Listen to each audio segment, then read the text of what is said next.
नमस्कार दोस्तों, study point classes Pushkar में आपका हार्दिक स्वागत है।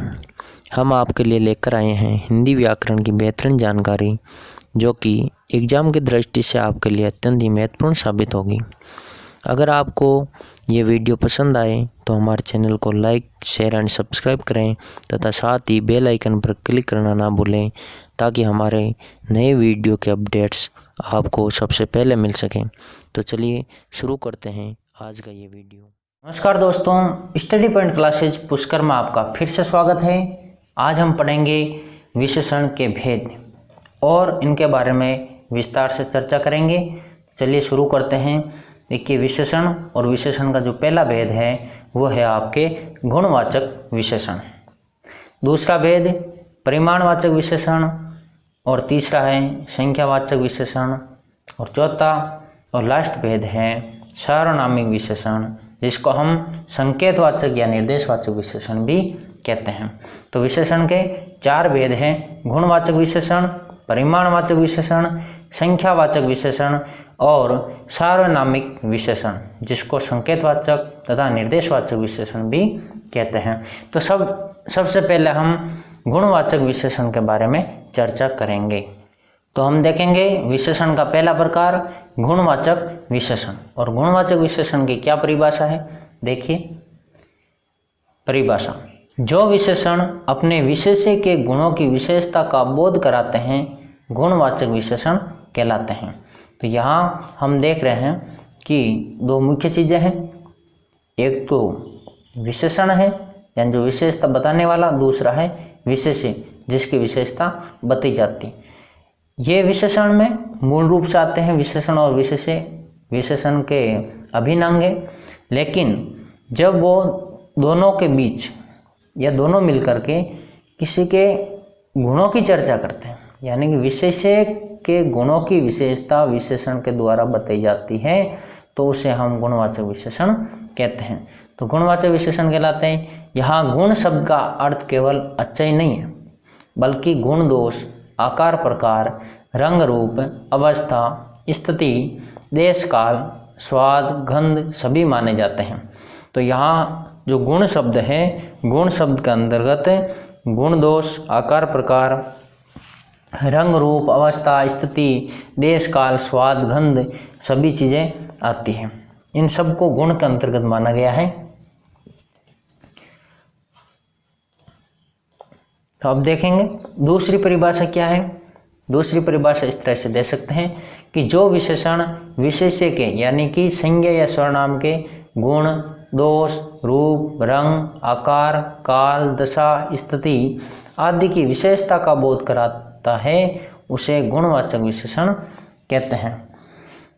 सीधी सीधी बात है कि हम कह सकते हैं कि संज्ञा या सर्वनाम के गुण, दोष, रूप, रंग, आकार, काल, दशा, स्थिति आदि विशेषताएं जो बताते हैं उन्हें हम गुणवाचक विशेषण कहते हैं। तो विशेष्य का अर्थ यहाँ पर संज्ञा और सर्वनाम से, क्योंकि जो विशेषण है वो केवल संज्ञा और सर्वनाम की विशेषता बताते हैं। तो गुणवाचक विशेषण की दो परिभाषा हम यहाँ पर दे सकते हैं। पहली है जो विशेषण अपने विशेष्य के गुणों की विशेषता का बोध कराते हैं गुणवाचक विशेषण कहलाते हैं।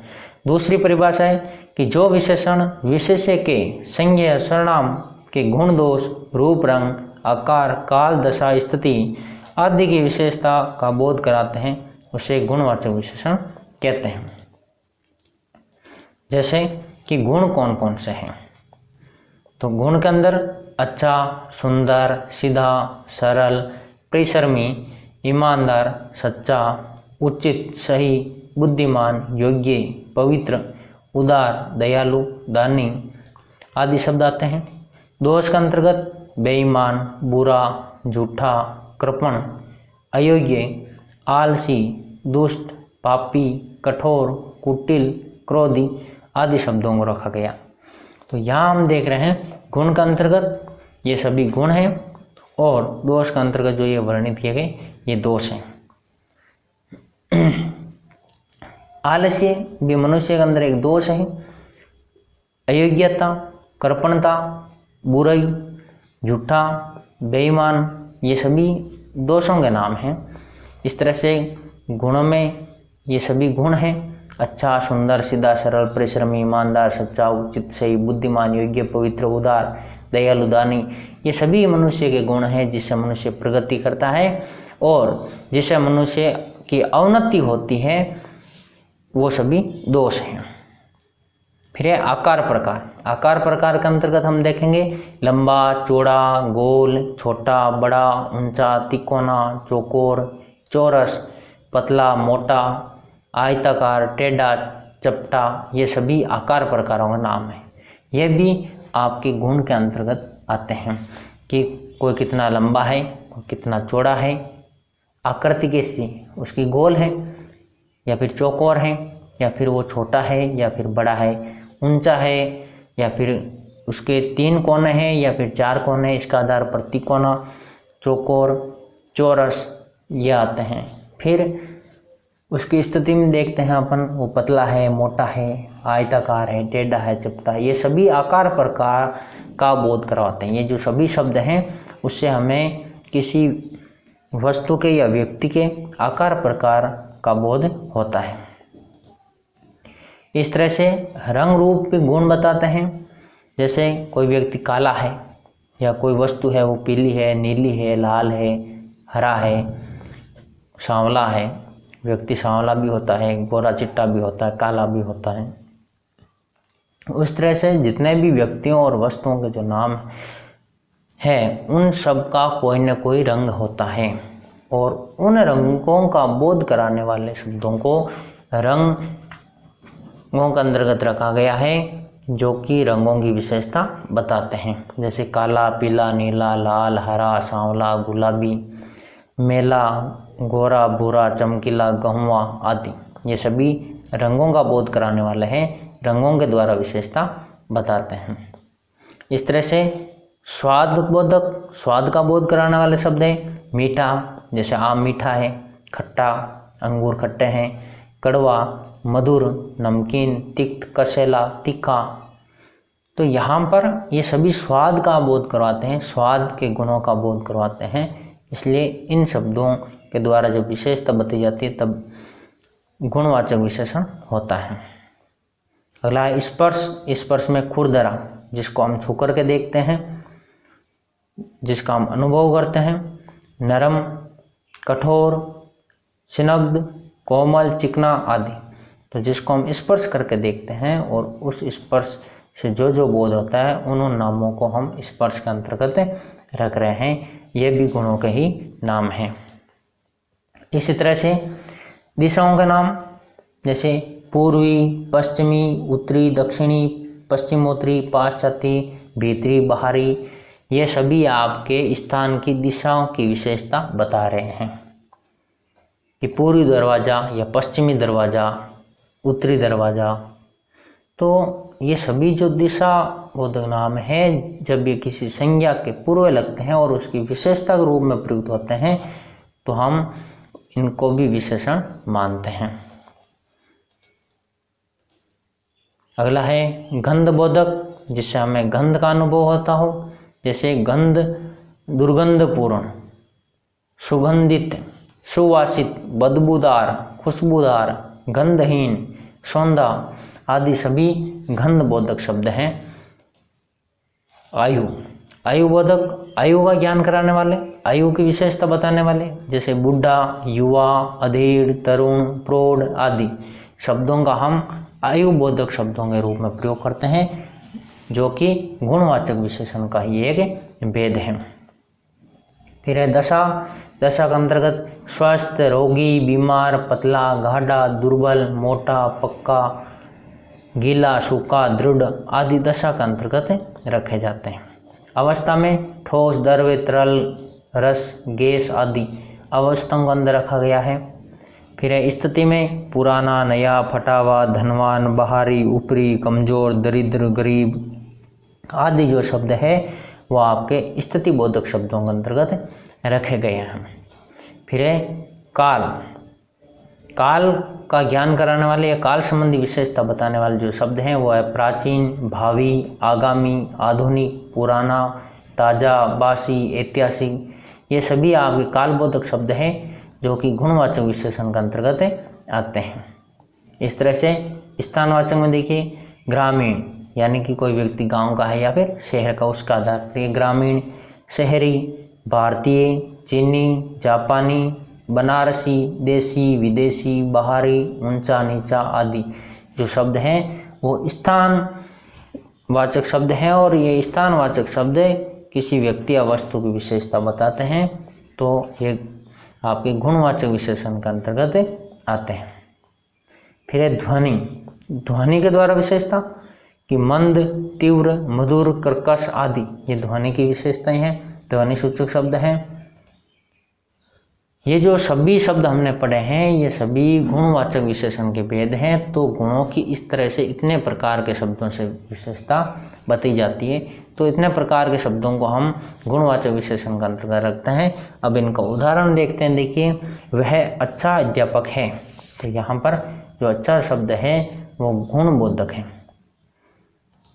दूसरा उदाहरण देखेंगे, बुरा आदमी समाज के लिए कलंक है, तो यहाँ पर जो बुरा शब्द है वो दोषबोधक है, तो यहाँ पर दोषबोधक गुणवाचक विशेषण होगा।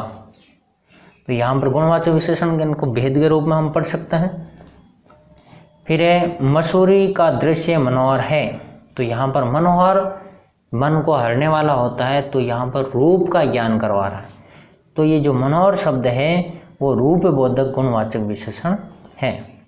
इस तरह से आकाश का रंग नीला है, तो यहाँ रंग के द्वारा विशेषता बताई जा रही है, तो रंग बोधक गुणवाचक विशेषण है। इस तरह से रमेश धनवान आदमी है, ये स्थिति बता रहे हैं कि वो गरीब है, धनवान है, तो उसकी स्थिति बताई जा रही है, तो ये स्थिति बोधक शब्द है। इस तरह से प्रार्थना का मैदान लंबा चौड़ा है, तो ये आकार संबंधी विशेषता बता रहा है, तो इसको हम आकार बोधक गुणवाचक विशेषण के अंतर्गत रखेंगे। फिर है आधुनिक युग प्रगति का युग है, तो आधुनिक जो शब्द है वो काल संबंधी विशेषता बता रहा है, इसलिए यहाँ पर काल बोधक गुणवाचक विशेषण है। तो ये गुणवाचक विशेषण के भेद के रूप में भी आप इनको पढ़ सकते हैं। फिर है गीले कपड़े सुखा दो, यहाँ जो गीला शब्द है वो कपड़े की दशा बता रहा है कि वो शुष्क है या फिर गीले हैं, तो यहाँ हम गीले शब्द को दशा बोधक गुणवाचक विशेषण का अंतर्गत रखते हैं। अगला विशेषण है परिमाणवाचक विशेषण। तो हमने गुणवाचक विशेषण पढ़ लिया है, गुणवाचक विशेषण के सभी प्रकारों का अध्ययन हमने किया है। अब दूसरा विशेषण का प्रकार है परिमाणवाचक विशेषण। परिमाणवाचक विशेषण के अंतर्गत आप देखते हैं कि जो विशेषण विशेष्य की यानी संज्ञा या सर्वनाम की माप तोल यानी कि परिमाण संबंधी विशेषता बताते हैं, उन्हें परिमाणवाचक विशेषण कहते हैं। एक बार फिर से देखिए कि जो विशेषण विशेष्य की, विशेष्य का अर्थ यहाँ पर संज्ञा और सर्वनाम है, उनके माप तोल संबंधी, माप तोल का मतलब उनका परिमाण है, तो माप तोल संबंधी विशेषता बताते हैं, उन्हें हम परिमाणवाचक विशेषण कहते हैं। जैसे परिमाणवाचक, परिमाण का अर्थ होता है मात्रा, अतः ये विशेषण विशेष्य की मात्रा या माप तोल बताता है। तो यहाँ देख सकते हैं उदाहरण, जैसे 2 किलो चावल, यहाँ पर जो चावल की जो क्वांटिटी है वो 2 किलो है, यहाँ पर जो मात्रा है चावल की वो 2 किलो है जिसको तोला जाता है। फिर एक कपड़ा, 1 लीटर दूध जिसको मापा जाता है, माप करके बताया जा रहा है, इसको नापा जाता है और इसको मापा जाता है। कपड़े को नापा जाता है और दूध को मापा जाता है, तो 1 लीटर दूध, थोड़ा पानी, तो यहाँ पर थोड़ा पानी से हमें निश्चित नहीं हो रहा, तो ये अनिश्चय की स्थिति है। और फिर अधिक तेल, अधिक तेल है तो तेल कितना अधिक है इसमें भी कोई निश्चित बोध नहीं हो रहा है। तो परिमाण की जो विशेषता बताता है, यानी कि जिस विशेषण के द्वारा संज्ञा या सर्वनाम के माप तोल की जो विशेषता बताई जाती है उसे हम परिमाणवाचक विशेषण कहते हैं। परिमाण का अर्थ होता है मात्रा, अतः यह विशेषण विशेष्य की मात्रा या माप तोल बताता है। जिस तरह से यहाँ उदाहरण दिए गए हैं वो देखिए, 2 किलो चावल, 3 मीटर कपड़ा, 1 लीटर दूध, थोड़ा पानी, अधिक तेल, तो ये अलग अलग प्रकार की विशेषताएं हैं। 2 किलो चावल में हम देख रहे हैं इसको तोला जाता है बाट से। 3 मीटर कपड़ा है और फिर 1 लीटर दूध, इसको घड़ी से नापा जाता है और 1 लीटर दूध इसको किसी बर्तन या पात्र में रख करके मापते हैं। फिर थोड़ा पानी, फिर अधिक कितना है ये नहीं कह सकते, अधिक है तो इनकी निश्चित मात्रा नहीं है, तो अनिश्चित मात्रा द्वारा भी कभी कभार माप बता दिया जाता है। तो हम फिर से देख रहे हैं, जिसको तोला जाता है, जिसको नापा जाता है, जिसको मापा जाता है और जिसका अनुमान लगा करके माप तोल बताया जाता है, वो सभी प्रकार यहाँ परिमाणवाचक विशेषण में पढ़े जाते हैं।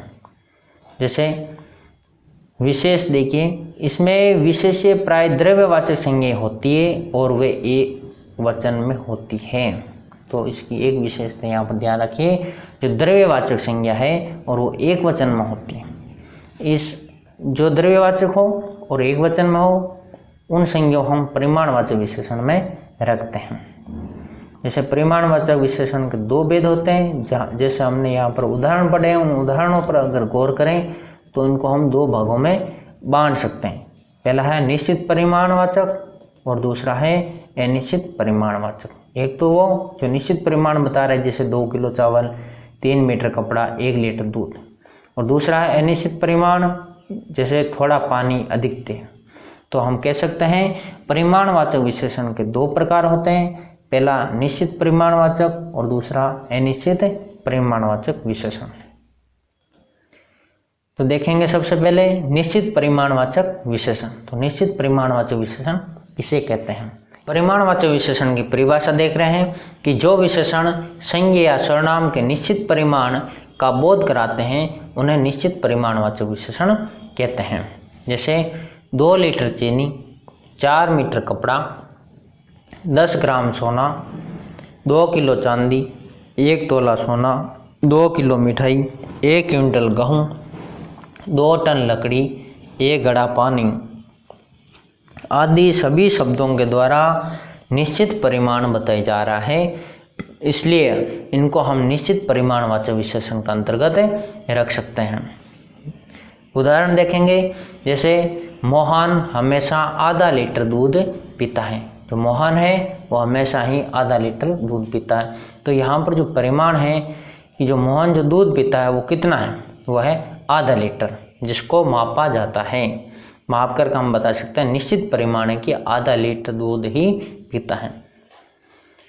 दूसरा है रमेश 1 किलो आम लाया। रमेश क्या लेकर गया? आम। कितने लेकर गए? 1 किलो। तो इसको तोला जा सकता है कि ये आम 1 किलो है। फिर है 1 गिलास में 1 गिलास पानी पिला दो। यहाँ पर जो पानी पिलाने के लिए कहा गया है उसका भी निश्चित परिमाण बताया गया है कि 1 गिलास पानी पिला दो। तो वहाँ निश्चित स्थिति हो गई कि 1 गिलास ही पानी होगा। ये इसको भी हम माप सकते हैं। 4 क्विंटल चावल की आवश्यकता है। यहाँ पर चावल को तोला जाता है, तोल करके बाट से तोल करके बता सकते हैं कि चावल कितना है। 1 क्विंटल है, 2 क्विंटल है, 1 किलो है, 2 किलो है। तो यहाँ पर जिसको निश्चित माप से तोला जाता है वो निश्चित परिमाणवाचक विशेषण के अंतर्गत आते हैं। इसलिए 4 क्विंटल चावल की आवश्यकता है। यहाँ पर जो 4 क्विंटल जो शब्द है वो निश्चित परिमाण बता रहा है, निश्चित मात्रा बता रहा है, इसलिए निश्चित परिमाणवाचक विशेषण है। अगला है अनिश्चित परिमाणवाचक विशेषण। संज्ञा सर्वनाम का अनिश्चित परिमाण बताने वाले विशेषण को अनिश्चित परिमाणवाचक विशेषण कहते हैं। यानी कि जब संज्ञा या सर्वनाम की मात्रा बताई जाती है लेकिन वो मात्रा निश्चित नहीं होती है, अनिश्चित होती है या निश्चित नहीं रह पाती है, हमें स्पष्ट पता नहीं चलता है कि ये मात्रा कितनी है, तब वहाँ पर अनिश्चित परिमाणवाचक विशेषण होता है। जैसे कुछ लकड़ी, अब लकड़ी है वो कितनी है वो नहीं कह सकते, लेकिन कुछ है, थोड़ा दूध, थोड़ा पानी, बहुत घी, कुछ दूध, बहुत चावल, कम चीनी, जरा सी चटनी, ढेर सारा मक्खन, अधिक गेहूँ, बहुत लंबी रस्सी, हजारों गज जमीन, कई किलो दही, 50 मन गेहूँ, तनिक अचार, जरा सा पापड़ आदि सभी शब्दों के द्वारा हमें किसी निश्चित परिमाण का बोध नहीं हो रहा है, इसलिए हम इसको अनिश्चित परिमाणवाचक विशेषण के अंतर्गत रखते हैं। उदाहरण देखिए, रमेश थोड़ा दूध ले आया। यहाँ पर जो दूध लाया है वो निश्चित परिमाण नहीं है कि आधा लीटर है या फिर 1 लीटर है। यहाँ पर कहा गया थोड़ा दूध, वो आधा लीटर से भी थोड़ा हो सकता है और 1 लीटर से भी थोड़ा हो सकता है, इसलिए यहाँ पर निश्चित परिमाण नहीं है। दूसरा, हजारों गज जमीन बर्बाद हो गई। अब यहाँ पर हजारों गज लिखा गया। अब हजारों के अंदर वो 1000 है, 2000 है, 10,000 है, 50,000 है, 60,000 है, यह निश्चित नहीं है। लेकिन गज एक माप दी गई है, नापने की नाप दिया गया है, लेकिन वो हजारों में दिया गया है, कोई निश्चित नहीं कहा गया भाई 1000 है या 2000, इसलिए यह अनिश्चित परिमाणवाचक विशेषण के अंतर्गत आता है। विशेष में देखिए, निश्चित परिमाणवाचक विशेषण शब्दों में ओ प्रत्यय लगाने से भी अनिश्चित परिमाणवाचक विशेषण बन जाते हैं। जैसे अगर यहाँ पर ये उदाहरण आता कि 1000 गज जमीन बर्बाद हो गई, तो 1000 गज जमीन, तो जमीन कितनी बर्बाद हुई? 1000 गज। लेकिन यहाँ पर लिख दिया हजारों, ओ लगा दिया, तो ओ लगाने से वो अनिश्चित परिमाणवाचक विशेषण में बदल गया। तो ओ लगा करके भी हम निश्चित परिमाणवाचक विशेषण से अनिश्चित परिमाणवाचक विशेषण में बदल सकते हैं। जैसे मनोदूध, 1 मन दूध, तो 1 मन होता तो निश्चित परिमाण होता, मनोदूध कर दिया तो अनिश्चित परिमाण हो गया। वैसे ही घड़ों पानी, 1 घड़ा पानी होता, जैसे 1 गिलास दूध, तो उसी तरह से 1 घड़ा पानी निश्चित परिमाण है। लेकिन घड़ों पानी कोई निश्चित नहीं है, 1 घड़ा है, 2 घड़ा है, 3 है, 5 है या 10 घड़े हैं, यहाँ कोई निश्चित नहीं, इसलिए घड़ों पानी में अनिश्चित परिमाणवाचक विशेषण है। तो हमने यहाँ पर निश्चित परिमाणवाचक विशेषण और अनिश्चित परिमाणवाचक विशेषण, एक परिमाणवाचक विशेषण के 2 भेदों के रूप में अध्ययन किया है। अगला देखेंगे संख्यावाचक विशेषण। जो विशेषण विशेष्य की गणना या संख्या का बोध कराए अथवा संज्ञा या सर्वनाम की संख्या संबंधी विशेषता बताने वाले शब्दों को संख्यावाचक विशेषण कहते हैं।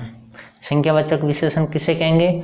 कि जो विशेषण विशेष्य की गणना यानी कि गिनती या संख्या का बोध कराए अथवा संज्ञा या सर्वनाम की संख्या संबंधी विशेषता बताने वाले शब्दों को संख्यावाचक विशेषण कहते हैं। सीधा सीधा स्पष्ट है।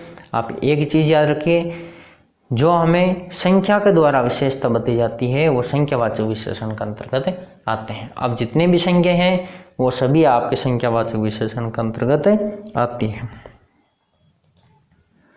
जैसे कुछ आदमी, अब आदमी गिने जा सकते हैं, तो यहाँ पर कुछ आदमी से ये निश्चित नहीं हो रहा है कि वो कितने हैं, 1 आदमी है, 2 है, 3 है, 4 है। पहले हमें कुछ चीज़ें पड़ी थी, कुछ दूध, कुछ गेहूँ, कुछ चावल, तो यहाँ पर वो परिमाण जिसको मापा है तोला जाता था उसके लिए थी, तो वहाँ पर वह अनिश्चित परिमाणवाचक था। और जिन संज्ञाओं को गिना जाता है और उनके पहले अगर कुछ लगता है तो वो भी अनिश्चित संख्या बताता है, इसलिए अनिश्चित संख्यावाचक विशेषण के अंतर्गत आएगा। तो कुछ शब्द है यहाँ पर निश्चित नहीं हो रहा है। कुछ आदमी, तो कुछ आदमी कितने थे इसके बारे में निश्चित नहीं है। 5 केले, अब यहाँ पर केले कितने हैं? 5 हैं, ये निश्चित हो रहा है, केलों की संख्या निश्चित हो रही है कि केले 5 हैं, इसलिए आपके निश्चित संख्यावाचक विशेषण के अंतर्गत आएगा। 3 मकान, मकानों की संख्या कितने? 3 है, यहाँ पर लिख देते कुछ मकान, तो वो पता नहीं चलता कि मकान कितने हैं। यहाँ पर 3 संख्या से निश्चित बोध हो रहा है, इसलिए यहाँ पर ये निश्चित संख्यावाचक विशेषण के अंतर्गत आता है। जो यहाँ पर उदाहरण दिए गए उनका अनुसार हम कह सकते हैं कि जो संख्यावाचक विशेषण है वो 2 प्रकार के होते हैं। पहला है निश्चित संख्यावाचक विशेषण, जिसमें संख्या निश्चित हो उसे हम निश्चित संख्यावाचक विशेषण कहेंगे। जैसे संज्ञा या सर्वनाम की निश्चित संख्या बताने वाले विशेषण को निश्चित संख्यावाचक विशेषण कहते हैं। जैसे 4 मकान, 8वीं कक्षा, दुगुना मोटा, तीनों लड़के, 2 दर्जन केले आदि। ये जो सभी शब्द हैं वो संख्या संबंधी विशेषता बता रहे हैं। यहाँ पर मकान के आगे 4 लगे हुए, तो मकानों की संख्या कितनी? 4 निश्चित है।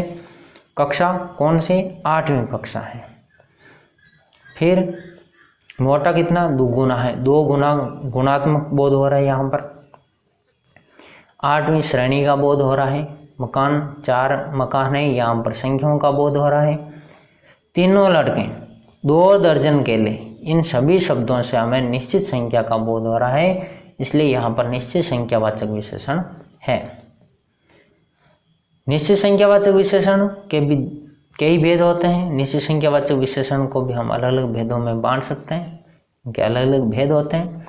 जैसे पूर्ण संख्यावाचक, जहाँ 1, 2, 3, 5, 10, 100 आदि शब्दों का प्रयोग हो, यानी कि जहाँ पर पूर्ण संख्याओं का बोध हो। तो 1 से लेकर के अनंत तक की जो गिनती है वो सभी पूर्ण संख्याएं हैं। तो उन पूर्ण संख्याओं का बोध कराने वाले विशेषण को हमें पूर्ण संख्यावाचक विशेषण कहते हैं। जैसे यहाँ पर 4 मकान है, तो मकान कितने? 4, तो संख्या पूर्ण है, इसलिए ये पूर्ण संख्यावाचक है।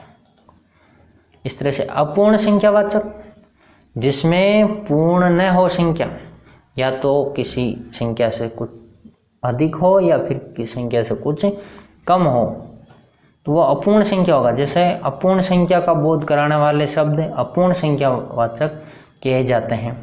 जैसे 1 और आधा, तो 1 तो है पूर्ण है और उसमें आधा जोड़ दिया, तो फिर वो अपूर्ण संख्यावाचक विशेषण हो जाएगा। जैसे 1.5, अब 1.5 अपूर्ण है। 4.5 अपूर्ण है। 5.25 यानी 5 से ज़्यादा है। 5.25 6 से थोड़ा कम है। तो यहाँ पर ये सभी जो संख्याएं हैं वो अपूर्ण है, पूर्ण नहीं है, इसलिए यहाँ पर अपूर्ण संख्यावाचक विशेषण है। इसी तरह से हम कह सकते हैं क्रमवाचक, जहाँ संख्यावाचक शब्दों को एक दूसरे के बाद क्रम से प्राप्त किया जाता है, यानी कि जब संख्याओं को क्रमिक रूप से श्रेणीबद्ध किया जाता है तो वहाँ पर क्रमवाचक संख्यावाचक विशेषण होता है। जैसे पहला, दूसरा, 5वां, 11वां, 21वां, 55वां, 60वां, या फिर जैसे हमने उदाहरण में पढ़ा था 8वीं कक्षा, तो यह क्रमवाचक संख्यावाचक विशेषण है। अगला है आवर्ती सूचक, यानी कि गुणा का बोध कराने वाले जो संख्यावाचक शब्द हैं, जिसे गुणात्मक बोध होता हो, उसे हम आवर्ती सूचक संख्यावाचक विशेषण कहेंगे। जैसे दुगुना, राम ने मोहन से दुगुना पैसा कमाया। तिगुना, चौगुना, दुहरा, तिहरा आदि सभी गुणा का बोध करा रहे, गुणात्मक संख्या है, इसलिए आवर्ती सूचक संख्यावाचक विशेषण के अंतर्गत आती हैं। अगला है समुदाय सूचक, समूह का ज्ञान कराने वाले जो शब्द हैं वो समुदाय सूचक शब्द हैं। जैसे दोनों मित्र, 4 कुत्ते, 1 दर्जन केले, 1 दस्ता कागज, 2 गुर्स पेंसिल, दोनों, चारों, सभी, सब के सब, ये सभी जो शब्द हैं वो आपके समुदाय सूचक हैं, समुदाय का बोध करा रहे हैं, इसलिए समुदायवाचक या समुदाय सूचक संख्यावाचक विशेषण के अंतर्गत आते हैं। यहाँ पर अगला है समुच्चयवाचक विशेषण।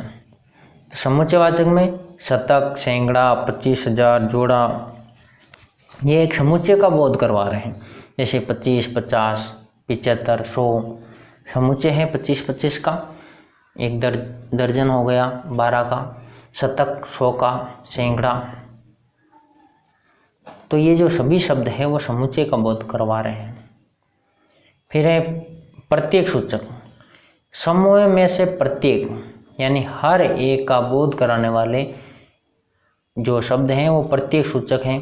कई विद्वान विशेषण के 6 भेद मानते हैं और ये जो प्रत्येक सूचक इसका संख्यावाचक विशेषण का जो प्रकार है इसको भिन्नतावाचक विशेषण के अंतर्गत रख करके इसका एक अलग प्रकार बताते हैं, जो कि सही नहीं है, क्योंकि ये संख्या का बोध करवा रहे हैं और संख्याओं में प्रत्यय के होने का बोध करा रहे हैं, इसलिए ये संख्यावाचक विशेषण के अंतर्गत आता है। तो समूह में से प्रत्येक हर एक का बोध कराने वाले प्रत्येक व्यक्ति, प्रति मास, हर घड़ी, हर दिन आदि जो शब्द हैं वो प्रत्येक सूचक हैं, प्रतिसूचक विशेषण है। तो इसको हम प्रत्येक सूचक संख्यावाचक विशेषण के अंतर्गत रखते हैं। फिर है अनिश्चित संख्यावाचक। संज्ञा सर्वनाम की अनिश्चित संख्या बताने वाले जो विशेषण हैं उन विशेषणों को अनिश्चित संख्यावाचक विशेषण कहते हैं। जैसे ये विशेषण अपने विशेष्य की संख्या तो बताते हैं किंतु निश्चित संख्या नहीं बताते, यानी कि जो विशेष्य हैं उनकी संख्या जरूर बताते हैं लेकिन वो संख्या निश्चित नहीं होती, अतः इन्हें अनिश्चित संख्यावाचक विशेषण कहते हैं। तो एक बार फिर से देखिए कि अनिश्चित संख्यावाचक जो विशेषण है उस विशेषण की परिभाषा देखिए। संज्ञा या सर्वनाम की अनिश्चित संख्या बताने वाले विशेषण को अनिश्चित संख्यावाचक विशेषण कहते हैं, यानी कि जो संख्या निश्चित न हो और वो संज्ञा सर्वनाम की अनिश्चित संख्या बताते हैं उन्हें हम अनिश्चित संख्यावाचक विशेषण कहते हैं। यह विशेषण अपने विशेष्य की संख्या तो बताते हैं किंतु निश्चित संख्या नहीं बताते हैं, अतः इन्हें अनिश्चित संख्यावाचक विशेषण कहते हैं। जैसे कुछ लड़के, कई लोग, थोड़े पन्ने, बहुत आम आदि जो शब्द हैं वो निश्चित संख्या नहीं बता रहे। जो लड़के हैं उन लड़कों की संख्या निश्चित नहीं है, कुछ लड़के हैं। लोग हैं, लोगों की संख्या भी निश्चित नहीं है, कई लोग हैं। पन्ने, पन्नों की संख्या भी यहाँ पर निश्चित नहीं, थोड़े पन्ने। आम, यहाँ पर आमों की संख्या भी निश्चित नहीं है, बहुत आम बताए गए हैं। इसलिए यहाँ पर देखिए जितने भी जो गिनने योग्य जो संख्या हैं, जिन संख्याओं को हम गिन सकते हैं उन संख्याओं के पहले अनिश्चित सूचक जो शब्द हैं वो लगा दिए जाएं तो वो अनिश्चित संख्यावाचक विशेषण बन जाता है। जैसे कुछ लड़के, कई लोग, थोड़े पन्ने, बहुत आम आदि जो शब्द हैं वो अनिश्चित संख्यावाचक विशेषण के ही उदाहरण माने जाएंगे। फिर है परिमाणवाचक तथा संख्यावाचक विशेषण में अंतर। परिमाणवाचक विशेषण और संख्यावाचक विशेषण में क्या अंतर है, इस अंतर को हम देखेंगे। तो देखिए कुछ, थोड़ा आदि विशेषणों का प्रयोग परिमाणवाचक और संख्यावाचक दोनों में होता है। ये जो शब्द हैं कुछ, थोड़ा आदि शब्दों का प्रयोग एक तो परिमाणवाचक विशेषण में होता है और दूसरा संख्यावाचक विशेषण में भी होता है। ऐसी स्थिति में यदि विशेष्य गिने जाने वाली वस्तु है, यानी कि जिन संज्ञाओं को हम गिन सकते हैं, तो विशेषण अनिश्चित संख्यावाचक। अगर संख्याओं को हम गिन सकते हैं तो वहाँ पर जो विशेषण है वो अनिश्चित संख्यावाचक विशेषण होगा। अगर उन संख्याओं को हम गिन नहीं सकते तो वहाँ पर अनिश्चित परिमाणवाचक विशेषण होगा। अन्यथा का अर्थ है कि अगर संज्ञाओं को हम गिन नहीं सकते तो उन संज्ञाओं के पहले अगर ये शब्द लगते हैं कुछ और थोड़ा, तो उनमें अनिश्चित परिमाणवाचक विशेषण माना जाएगा।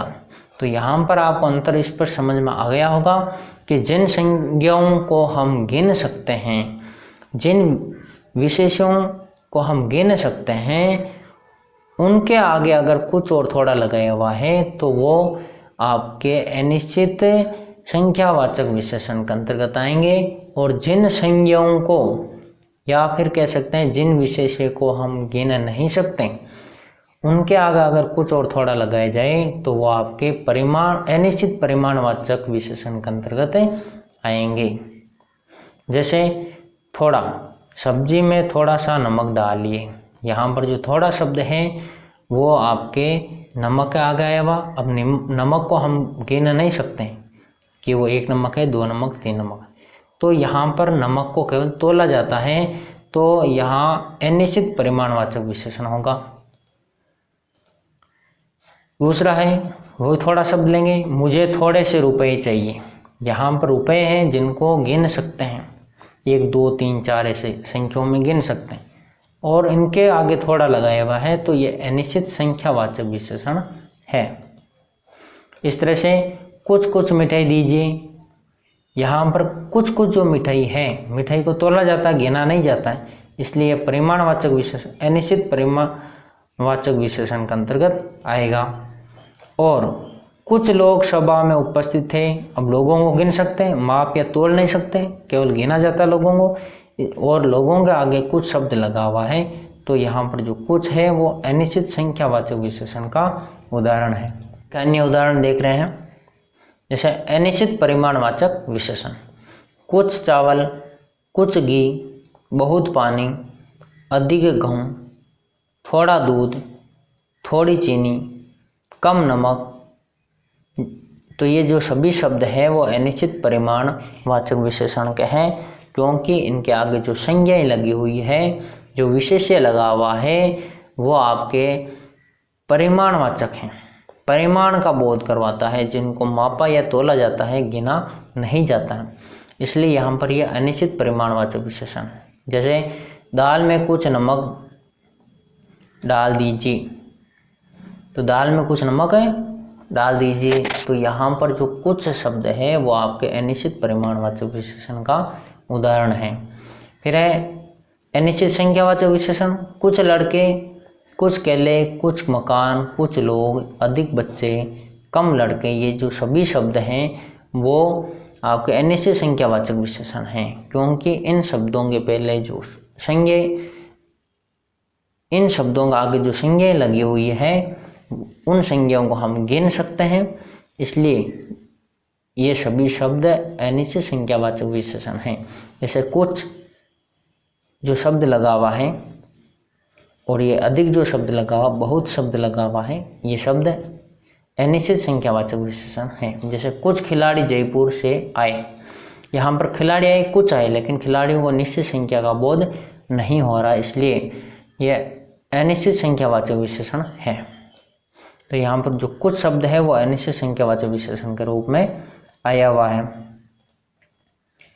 विशेष में देख सकते हैं कि कुछ वस्तुओं के लेन देन गिनकर तथा माप तोल कर दोनों तरह से किया जाता है। कुछ ऐसी वस्तु हैं जिनको गिन करके भी दिया जाता है और माप तोल करके भी दिया जाता है। जैसे जो केले होते हैं उनको दर्जन में गिना भी जाता है और तोल करके भी दिया जाता है। तो उनके उदाहरण हम देखेंगे, जैसे केले, आम, सेब आदि जो है इनको गिना भी जाता है और तोला भी जाता है। सेब को हम गिन सकते हैं और तोल सकते हैं, केलों को गिन सकते हैं और तोल सकते हैं, आम भी गिन सकते हैं और तोल सकते हैं।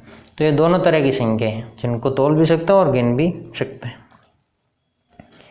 ऐसे में अनिश्चित मात्रा होने पर भ्रम हो सकता है। अगर ऐसे इस तरह का उदाहरण हो तो वहाँ पर कुछ लगा दिया जाए, बहुत लगा दिया जाए, यानी कि अनिश्चित शब्द लगा दिया जाए जिनसे कोई निश्चित बोध नहीं होता, तब हम क्या करेंगे, उसको संख्यावाचक में मानेंगे या फिर परिमाणवाचक में मानेंगे। तो देखें, कुछ आम, कुछ सेब, कुछ किलो आम, कुछ किलो सेब। तो ये जो उदाहरण है, कुछ आम, तो यहाँ पर किलो नहीं लिखा हुआ है, तो ये संख्यावाचक विशेषण। कुछ सेब, कुछ आम है, कुछ सेब है, ये आपके अनिश्चित संख्यावाचक विशेषण। अब लिखा हुआ कुछ किलो आम, तो ये परिमाणवाचक विशेषण। कुछ किलो सेब, तो ये भी आपके परिमाणवाचक अनिश्चित परिमाणवाचक विशेषण है, क्योंकि यहाँ पर आपके यहाँ तो माप नहीं लिखी हुई और यहाँ पर माप लिखी हुई है। तो इसमें कुछ आम, कुछ सेब अनिश्चित संख्यावाचक है तथा कुछ किलो आम, कुछ किलो सेब निश्चित परिमाणवाचक विशेषण है।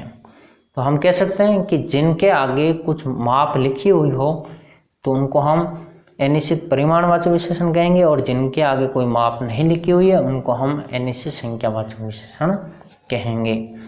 तो ये हमने परिमाणवाचक विशेषण और संख्यावाचक विशेषण दोनों पढ़े, और दोनों के अंदर जो अनिश्चित संख्यावाचक विशेषण है और अनिश्चित परिमाणवाचक विशेषण है, इनका जो भेद है ये भी हमने जाना है। अगला है सार्वनामिक विशेषण, जिसको हम संकेतवाचक या निर्देशवाचक विशेषण भी कहते हैं। तो इसको देखिए कि जो सर्वनाम संज्ञा रूप से पहले आता है, यानी कि जो सर्वनाम संज्ञा के रूप से पहले आता है, और विशेषण का कार्य करता है, यानी कि विशेषता बताने का कार्य करता है, उसे हम सार्वनामिक विशेषण कहते हैं। यानी कि ये आपके संज्ञा से पहले आएगा और विशेषण का काम करेगा, तो उसे हम सार्वनामिक विशेषण कहेंगे। जैसे मेरी कलम, यहाँ पर कलम जो है वो संज्ञा और संज्ञा से पहले आया हुआ मेरी शब्द, तो यहाँ पर मेरी सार्वनामिक विशेषण है। कोई लड़का, यहाँ जो लड़का शब्द है वो संज्ञा है और संज्ञा से पहले कोई शब्द आया हुआ, इसलिए यहाँ पर सार्वनामिक विशेषण है। कुछ जलेबी, जलेबी संज्ञा और जलेबी से पहले कुछ आया हुआ है, इसलिए यह भी सार्वनामिक विशेषण है। यह पुस्तक, पुस्तक संज्ञा है और संज्ञा से पहले यह आया हुआ है। कोई आदमी, आदमी संज्ञा है और संज्ञा से पहले कोई आया हुआ है। कौन लोग, यहाँ पर प्रश्न पूछा गया और फिर जो संज्ञा है संज्ञा से पहले कौन आया हुआ है, इसलिए यहाँ पर जितने भी शब्द हैं जो कि संज्ञा से पहले आए हुए हैं, जबकि सर्वनामिक शब्द है, सर्वनाम है जो कि संज्ञा से पहले आए हुए हैं, तो जब सर्वनाम संज्ञा से पहले आते हैं तो वो विशेषता बताने का काम करते हैं। इसी आधार पर इन सर्वनाम शब्दों को जो कि संज्ञा से पहले आए हुए हैं सार्वनामिक विशेषण का अंतर्गत रखा गया है, जो कि संकेतवाचक और निर्देशवाचक विशेषताएं बताते हैं। जैसे उपयुक्त उदाहरणों में मेरी, कोई, कुछ, यह, कोई, कौन सर्वनाम शब्द क्रम से कलम, लड़का, जलेबी, पुस्तक, आदमी, लोग संज्ञाओं की विशेषता बताने के कारण विशेषण हो गए हैं। सर्वनाम की तरह प्रयुक्त होकर संज्ञा शब्दों की विशेषता बताने के कारण ही इन्हें सार्वनामिक विशेषण कहा जाता है।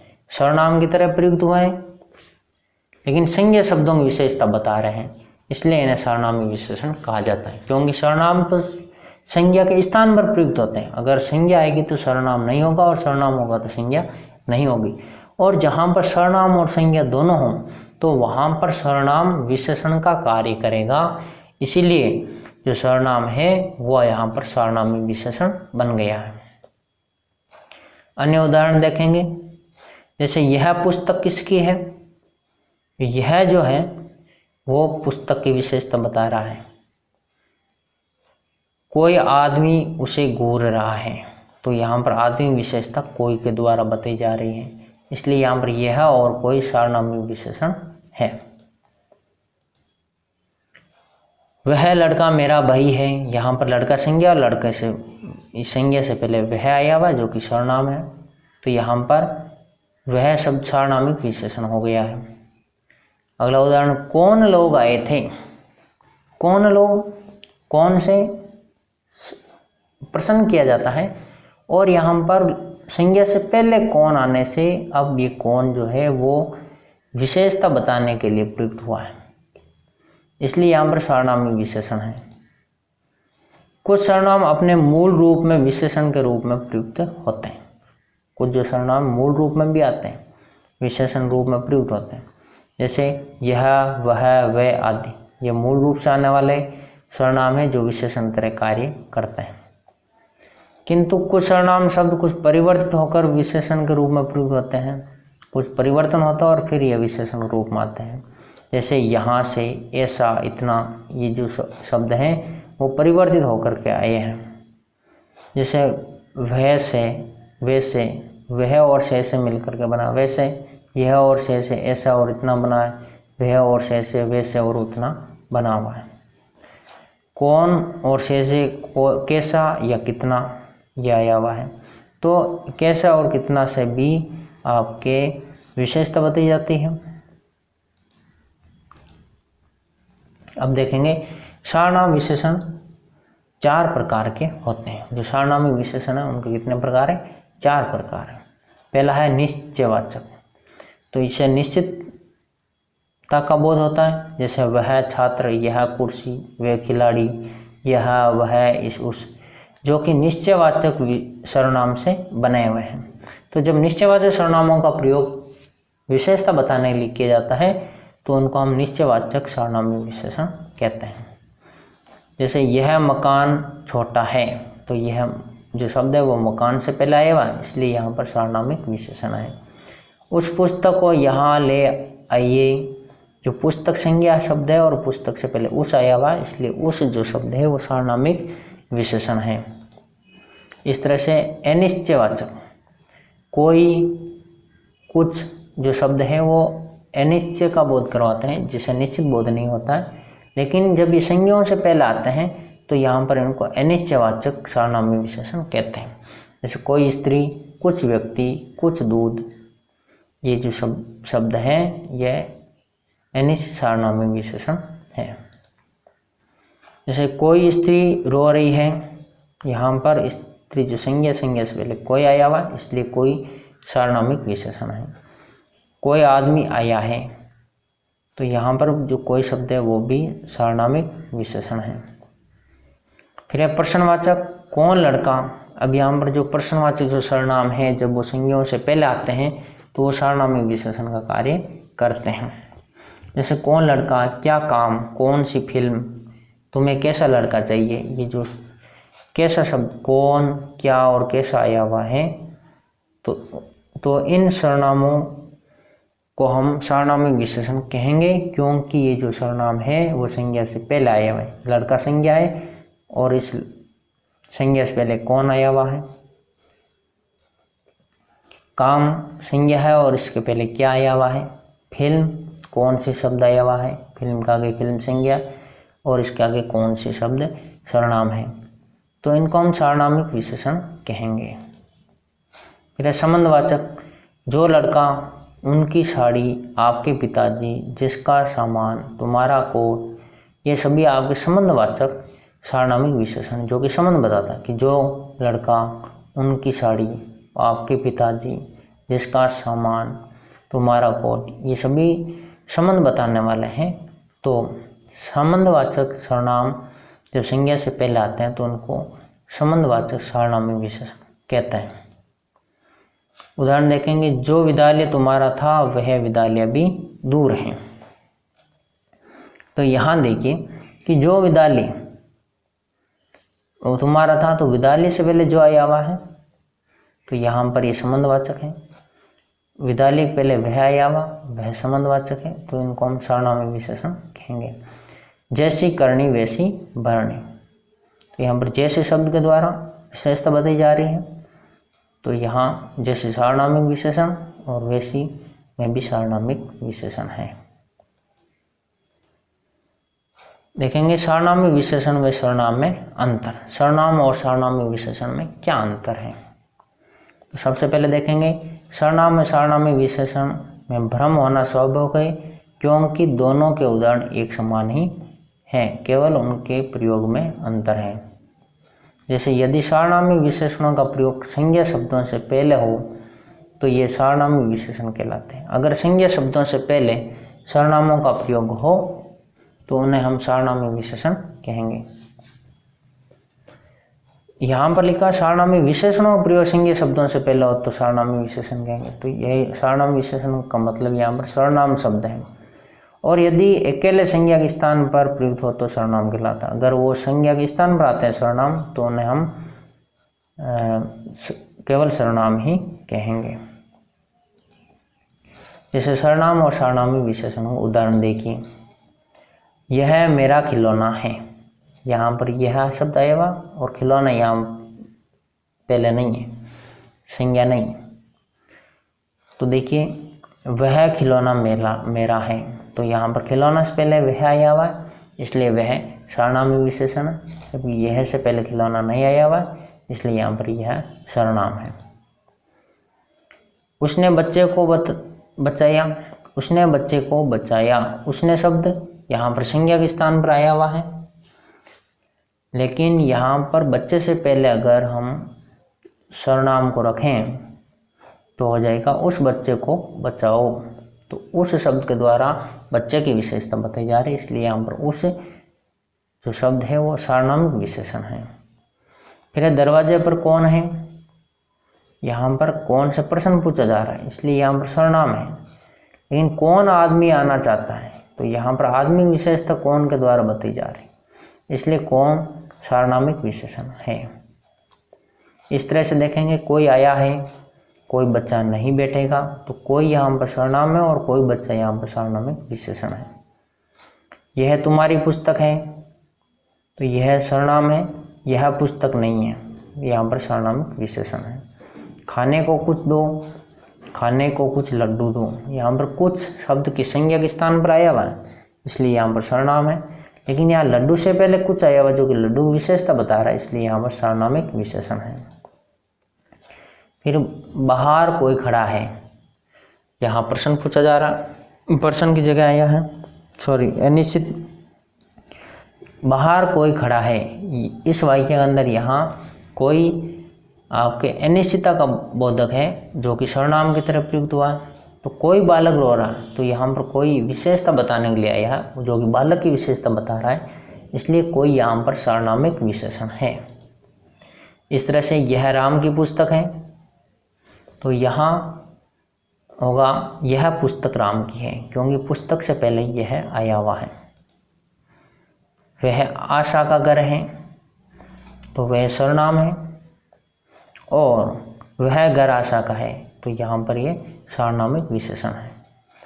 यह आम पक्का है और वह कच्चा है, तो यह आम यहाँ पर क्या है, सर्वनामिक विशेषण, और वह कच्चा है, तो यह वह सर्वनाम है।